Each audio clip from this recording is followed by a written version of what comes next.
gave me the title Miss LaGrange. The truth of the matter is, I'm from Hogansville, city of friendly people. Yay! We got a few folks from Hogansville out there.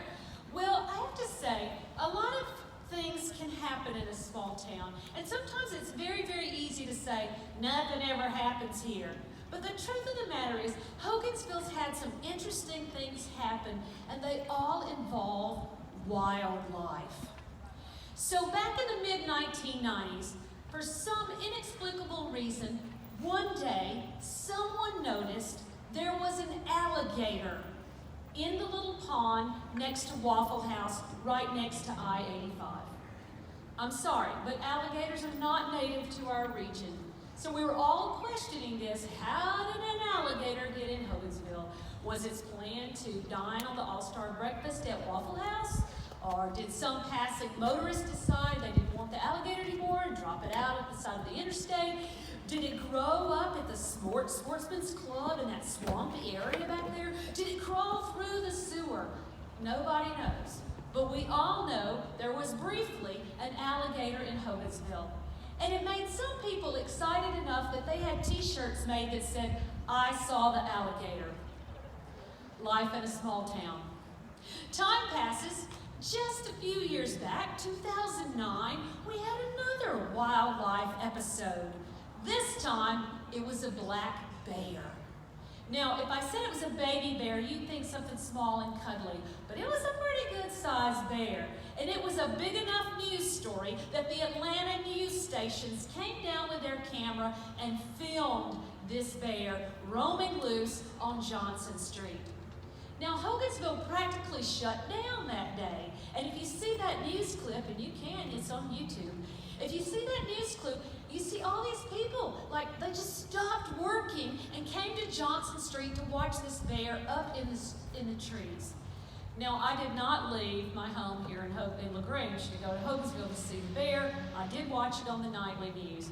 And I am relieved to say that the proper authorities were contacted. The Department of Natural Resources came, and the same thing they did with the alligator, they just safely removed this creature and put it in its natural habitat, which is not Hogansville, the city of friendly people. My sister swears that people in her neighborhood have seen a panther. Now, she's not seen it, but she says they describe it as being this large cat with a really long tail, and they've seen it like jumping over fences. Okay, there could be a panther in Hogansville. I don't know. But what I do know about is the wildlife incident that happened with me. I was 10 years old, and it was a Saturday morning. And for all of us in my generation, you know that meant cartoons.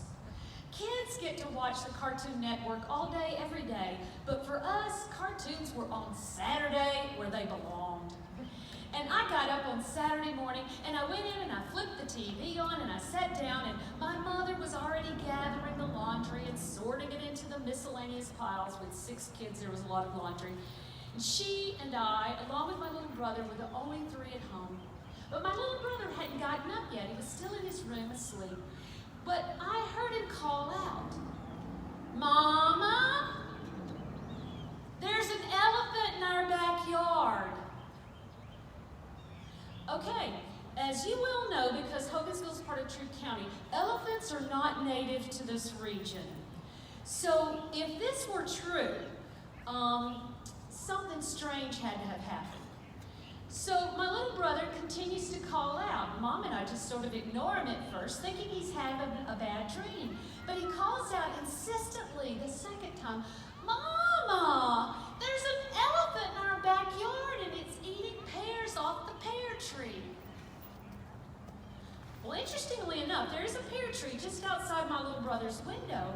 And Mama looked at me and she said, he is having one crazy dream, but I guess you better go out there and see about it. Well, I knew what would happen because my little brother and I had this kind of relationship. It was a trick. I knew it was a trick. I knew that when I opened the door, he'd stand there and go, you dummy, did you really think we had an elephant in Hogansville? I was expecting that, and I pushed his door open, but to my surprise, he wasn't standing there waiting on me. He was at the window. I thought, boy, he's really taking this this to the limits. He's going to wait till I get to the window and then say, duh, you're so stupid. When would an elephant get to Hogansville? I didn't know, but I thought, I'll give him the benefit of the doubt. I'll play along with the trick. I walked over to the window and I stood beside him and I looked out the window. And this time I called out, Mama, there really is an elephant in our yard, and it's eating pears off our pear tree. And when I said those words, my mother came flying into the bedroom. She made her way to the window, and the three of us just stood there staring at a sight we never thought we would see in our hometown.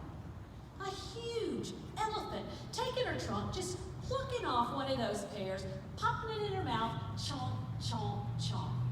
There was no one anywhere around her, and she just stood in our yard. Mama said, I don't know what we should do. I don't know what to do. Now, you might think call 911, but the truth of the matter is I'm so old that when I was 10 years old, 911 had not been invented yet. Yes, there was a 9, yes, there was a 1, but nobody had put it in order together and made it an emergency number. So Mama said, I could call the police department, but they're going to think I'm nuts. They already think I'm crazy for having 6 kids, and this will just put them over the top.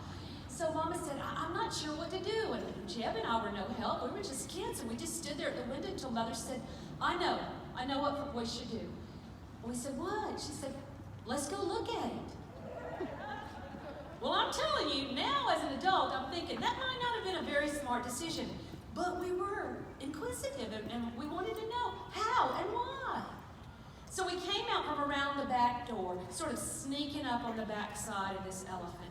And at the same time we were coming this way, our nearest neighbors from down the road, the Ayers family, Mrs. Ayers and her son Ricky, were driving down the road. Mrs. Ayers is watching the road like she should, but Ricky's looking out the window and he said, Mama, look what the Howingtons have now. They've got an elephant. And when Miss Ayers looked up and saw that elephant, she nearly wrecked. She pulled her car off really quickly. She's like, how? Why? They have an elephant. And so they got out of their car, and they're coming this way, and we're coming around this way, and we all noticed one man coming up from the other direction, walking across our yard. He got right up next to the elephant. He reached out and took her trunk, and he said, all right, Mary, enough of the pears. Come on, we're going back. And he started walking off, pulling Mary, kind of like a dog with a leash, and he wasn't going to say anything. But we needed to know. We said, excuse me, sir, hello? We've been living here all our lives. We've never seen an elephant in Hogansville. How did the elephant get here? And he turned around and just grinned and he said, well, we're part of a circus. And we're cutting the back roads, headed over to Noonan for a circus performance. But we got a flat tire on the back of the truck that the elephant is in. He said, I don't know if you've ever thought about how much an elephant weighs, but that's hard to change a flat in a truck with an elephant on it. So he said, we had to unload Mary, and while we were fixing the tire, she just walked off and went looking for breakfast and found it in your yard. He said, but I'm taking her back. We're headed on to the circus. Y'all come join us if you can. And he walked off. I can't make this up, y'all. This really happened. And I didn't see the alligator, and I didn't see the black bear, and I certainly have not seen a panther. But I can tell you right now, I saw an elephant in my backyard, and I'm laying odds that we're probably the only family in Hogansville that can say we had an elephant in our backyard for all of 5 minutes. Thank you.